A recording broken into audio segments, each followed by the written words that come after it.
Shalom pemirsa, dimanapun Anda berada. Selamat datang di program On Target dalam episode Mengenali Kristus yang Sejati. Firman Tuhan berkata, mendekatlah kepada Allah, maka Ia akan mendekat kepadamu. Tapi pada kenyataannya, orang Kristen banyak dalam tanda petik yang merasa enggan jika disuruh membaca, apalagi merenungkan firman Tuhan di Alkitab. Karena mereka merasa, saya masih banyak pekerjaan yang akan dilakukan. Saya sudah lama Kristen dan sudah mengikuti sekolah minggu sejak kecil. Jadi cerita tentang Tuhan Yesus sudah hafal di luar kepala. Atau setiap minggu saya suka masuk gereja. Dan alasan-alasan lainnya. Di sini kita perlu sadari bahwa dengan berbuat seperti itu, sebenarnya kita telah membuang atau menghilangkan waktu kita untuk diberikan roti makanan rohani yang nantinya akan menjauhkan kita dari kesesatan dan kebodohan, serta menopang roh kita agar diberkati sekarang dan selamanya. Untuk itu, topik kita untuk hari ini adalah perlunya belajar dan merenungkan firman Tuhan. Dan pembacaan firman terambil dari 1 Timotius 4 ayatnya yang ke-13. Sementara itu, sampai aku datang, bertekunlah dalam membaca kitab-kitab suci, dalam membangun dan mengajar.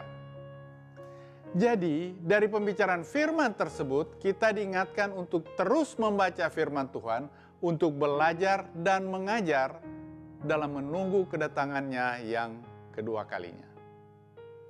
Oleh karenanya, dengan memperhatikan ayat firman Tuhan tersebut, maka ada dua pertanyaan penting yang perlu kita pahami dan dimengerti dengan baik. Karena hal ini akan berdampak bagi kehidupan kita sendiri, baik selama di dunia ini maupun dalam kekekalan nantinya. Dan kedua pertanyaan tersebut adalah, yang pertama, kenapa kita perlu belajar? Karena firman Tuhan berkata, pada 1 Korintus 8 ayatnya yang kedua. Jika ada seseorang menyangka bahwa ia mempunyai sesuatu pengetahuan, maka ia belum juga mempunyai pengetahuan. Orang yang merasa sudah mengetahui segala sesuatu, sebenarnya dia belum mengetahui apa-apa. Oleh karenanya, janganlah kita merasa sudah hebat, serta mengetahui segala-galanya. Sebab itu kita perlu belajar sesuai Yohanes 5 ayat 39. Kamu menyelidiki kitab-kitab suci sebab kamu menyangka bahwa olehnya kamu mempunyai hidup yang kekal. Tetapi walaupun kitab-kitab suci itu memberi kesaksian tentang aku. Di sini kita diajar bahwa kita perlu mempelajari dan menyelidiki kitab suci. Karena dari sini kita akan memperoleh kunci-kunci hidup yang kekal. Inilah yang disarankan Paulus sesuai 2 Timotius 2 ayatnya yang ke-15.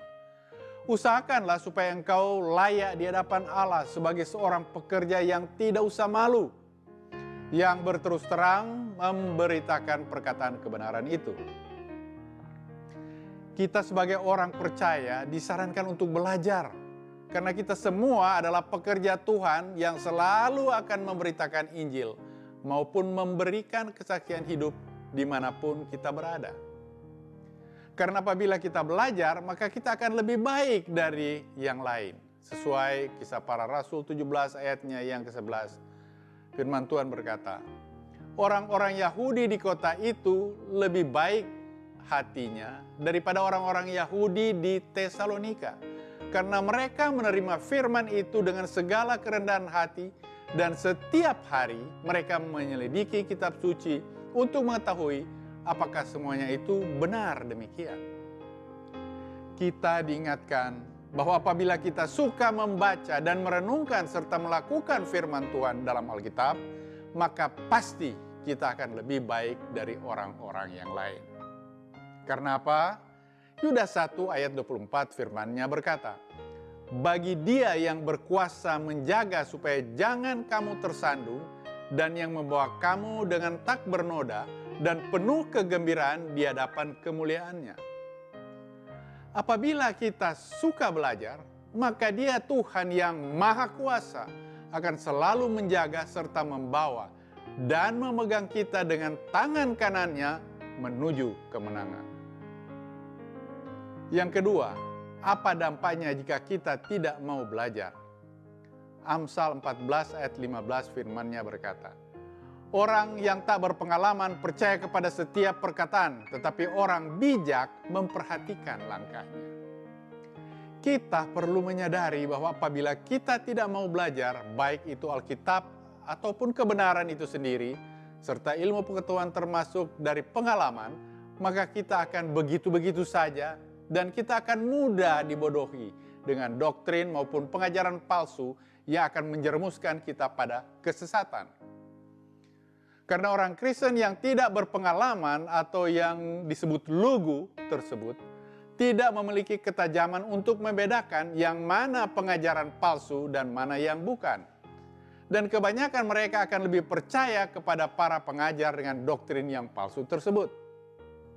Karena Roma 16 ayat 18 firman-Nya berkata, sebab orang-orang demikian tidak melayani Kristus Tuhan kita, tetapi melayani perut mereka sendiri, dan dengan kata-kata mereka yang muluk-muluk dan bahasa mereka yang manis, mereka menipu orang-orang yang tulus hatinya.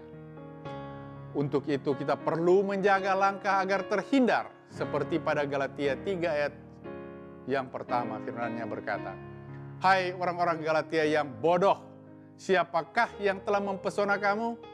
Bukankah Yesus Kristus yang disalibkan itu telah dilukiskan dengan terang di depanmu? Hal ini juga berlaku kepada kita yang menyebut diri orang yang beriman, karena nantinya akan disebut bodoh apabila kita akhirnya dapat dipengaruhi atau dikibuli atau diyakini dengan pengajaran-pengajaran sesat oleh yang mengaku hamba Tuhan seperti ini. Yesaya berkata, melihat dan melihat tapi tidak melihat, mendengar dan mendengar tapi tidak menanggap. Karena pada akhir zaman, Matius 24 ayat 24, firman Tuhan berkata, sebab Mesias palsu dan nabi-nabi palsu akan muncul, dan mereka akan mengadakan tanda-tanda yang dahsyat dan mujizat-mujizat, sehingga sekiranya mungkin mereka menyesatkan orang-orang pilihan juga. Hal ini supaya kita mengerti firman sehingga kita tidak akan tersesat. Demikian pemirsa yang dikasihi Tuhan Yesus, pembahasan kita untuk hari ini, dan kita akan bertemu kembali dalam program On Target pada hari dan jam tayang yang sama. Shalom, Tuhan Yesus memberkati.